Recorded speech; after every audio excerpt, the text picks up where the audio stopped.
Namaskar, I'm Ashok Vyas and I have the pleasure of welcoming none other than Padma Shri Dr. Sudhir Parikh. Doctor, so welcome. Namaste. Namaskar, namaskar. And I see your smile with a new excitement. In America, a new history is on the brink of unfolding with new presidency. So let us begin by looking at new America under President Biden and Vice President Kamala Harris. At this point, election is history. A result is there, and now a new America starts its journey. How do you feel your first reaction to this change? Well, I mean, this is looks like a better and positive change with the new administration.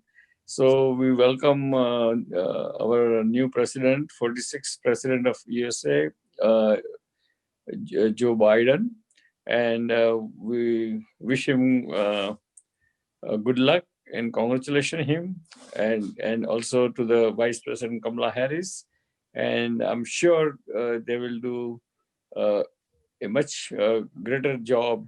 Always in new administration, we expect them to do better job than last administration. So uh, I think they will do it, and I'm very optimistic about them.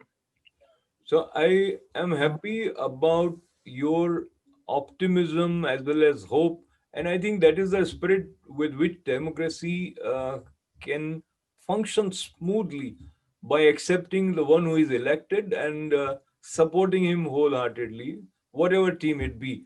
Though that is something which is missing in democracies nowadays, Doctor. So um, that we haven't seen during the previous President Trump. The opposition was opposition. In India also, it is the same scenario. So, what is it that gives you confidence in the ability of President Biden to unify? Well, I mean, he's a seasoned politician. He's in the Senate for many, many years. In Congress, also quite a long time. Plus, he was a vice president for 8 years. So, all those experience and wisdom, I'm sure he will use to unite the country and make the country better. And when we look at the priorities of Biden administration, uh, where do you see would be his focus in the initial, say, 10 days or a month, based on promises that they have made and challenges that USA is facing? I'm sure in the very short term, I think his priority should be pandemic, and he must make sure that this vaccine rollout becomes more effective and smooth. And as he promised that he would like to vaccinate 100 million people in 100 days, and if he can achieve that, that will be great, and that really will break the pandemic, and we can have a better economy and better days ahead. And the theme, as we have heard for the inauguration ceremony, is also America United. And preparations for 59th presidential inauguration ceremony also includes presence of heavy military in the Washington D.C., which I think is unprecedented. Do you look at it as some kind of dent on the democratic image of America uh, in the world? Yes, obviously this kind of presence of 25,000 National Guard or military, paramilitary people in the Washington D.C., a lockdown of the whole area of the Washington D.C. It's kind of not very pleasant thing to happen or to see, and I think that is some dent in the democracy, and I think we should move forward now, forget about the past, and let's get going and do the better things. So when I hear you, I am very happy, and I think that spirit is lacking in many politicians at the moment. Otherwise, they wouldn't go for impeachment of President Trump and wouldn't say what we have heard, including the remarks from Nancy Pelosi saying he's a deranged, and there have been no, um, should you say, they didn't shy from calling whatever names. So when that kind of expression reaches 72 million people who voted for Trump, then the process of unifying becomes even more challenging. Um, any advice as a senior member of Indian community member that you may have for, there are Indian Americans also in Biden administration. So in general, if you get a chance to interact with them, what would be your advice to them? Well, my advice is that probably impeachment is not well thought action. It's more like vendetta than anything else, because when president is going away, or finishing his term, so departing president to impeach him and create more division among the Republican and Democrat, or the people, those who voted for Trump and those who voted for Biden. That's not very uh, well thought agenda, and therefore I think that may hurt Biden administration itself if they bog down in impeachment in first 100 days of the administration. Then they will have a hard time to confirming the new appointee, and also they will have a hard time to take care of control the pandemic, and plus to control the economy. Absolutely.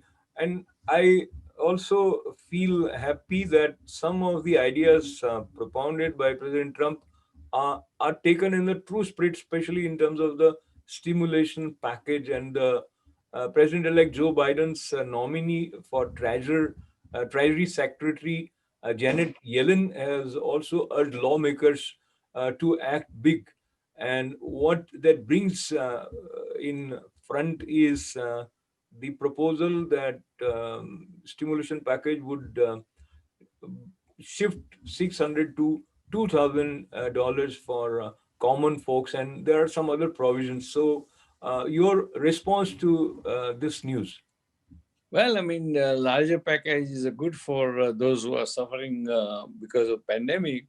But again, we have to see what kind of package will go through the Congress and Senate. Most likely, I think it will scale down eventually. Uh, Before it comes as a law, I think it will be scaled down to almost probably half, and that's what my feeling is, or my reading is, and see what happens. We have to wait and watch. Well, we wait, and looks like a vaccine is giving a lot of confidence among people that now we are going to move beyond the challenge of COVID 19. Looking at the vaccine and India, uh, there are probably 5 or 6 countries which are going to be importing vaccine for coronavirus from India. So that's a very unusual situation for India. So talk to me about that, your response as a physician as well as lover of India. Well, I mean, this shows that India has came long way. They are one of the biggest manufacturer of the vaccine, and they have a huge pharma sector, and this is very proud. We all are very proud of it, and I'm sure India will meet his own requirement to vaccinate all the people of India within next few months, and also they will provide the vaccine to the another underprivileged countries in the Africa or Sahara or in South America. So let's see.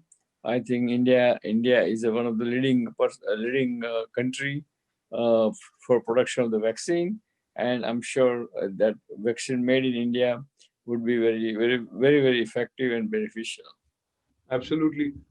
And we switch between India and America because that is natural for Indian Americans. So I bring back to America with the reference of a sense of unrest among those who have either say supported President Trump or those who are labeled as right wing thinkers about their freedom of expression. As we talked earlier also about not just Twitter having banned President Trump for life, some apps, platforms which were used by right wingers like Parler, they have been shown the exit door.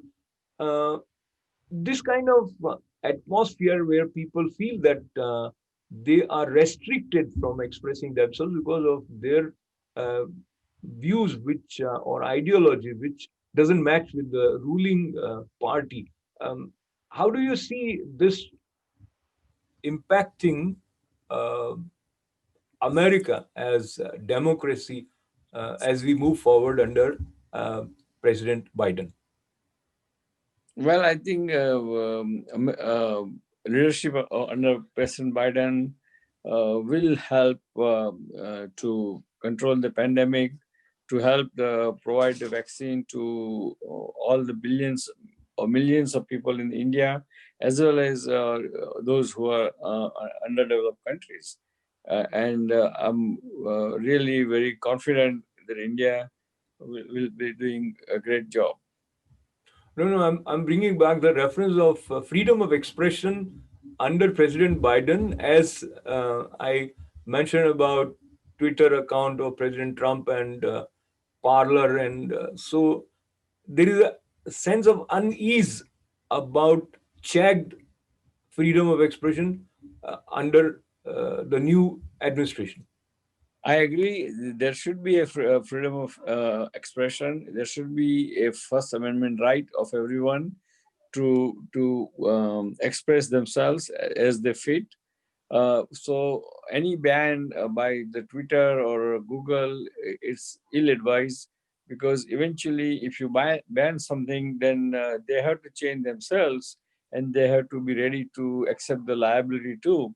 But because you can't have one-way street, so I think what Twitter did and what Amazon did or Google did, I think, or Facebook did, I think it may backfire on them, and probably government can bring another more regulation for them, and more liability responsibility on them. So I think that's not good idea. And so freedom of expression has to be there. Obviously somebody has to monitor internally, but you cannot discard or remove the whole class of the people, or 50% of the people of the USA, because you don't get along with their opinion. So I think Twitter and Google, what they are doing is not correct. So I bring back the reference of Vice President Kamala Harris and her relationship with India in terms of her roots. And as a new history unfolds with 46th President of the United States, I think this is for the first time that we have a female Vice President.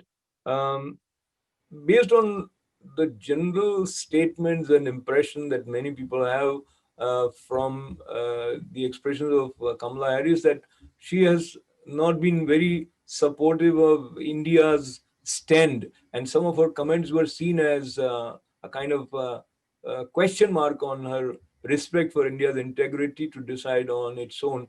So, being a champion of Indo-US relationship, you yourself have been proactive in forming India Caucus. How do you think the Indian American community should redefine its role uh, with the new administration to have better understanding between these two nations?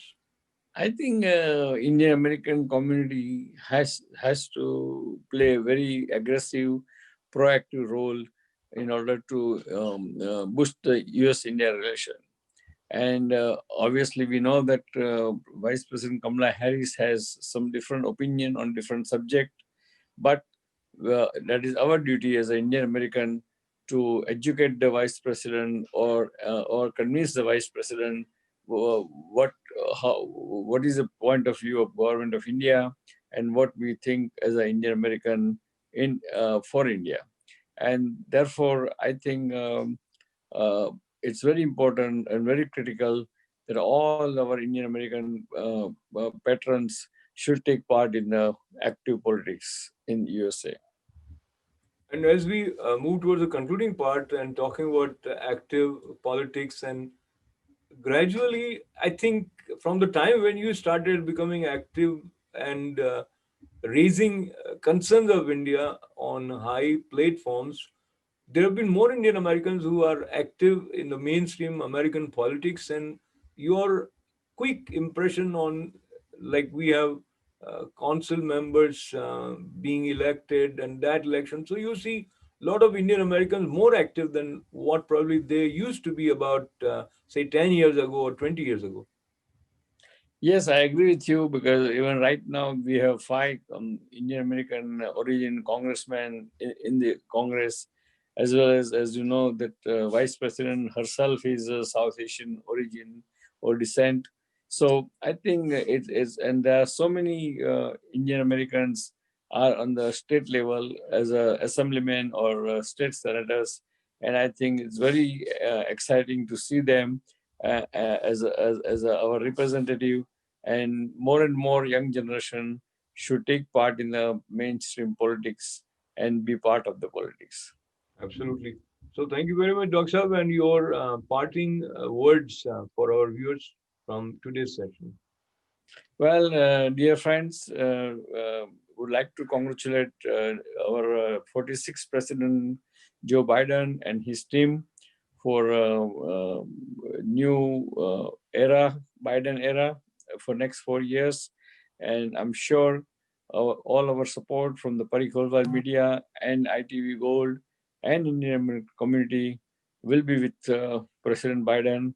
And let's celebrate his victory, and let's wish him a best good luck to our new president and vice president. Uh, Thank you. God bless America. God bless India. And we'll see you soon next week. Thank you.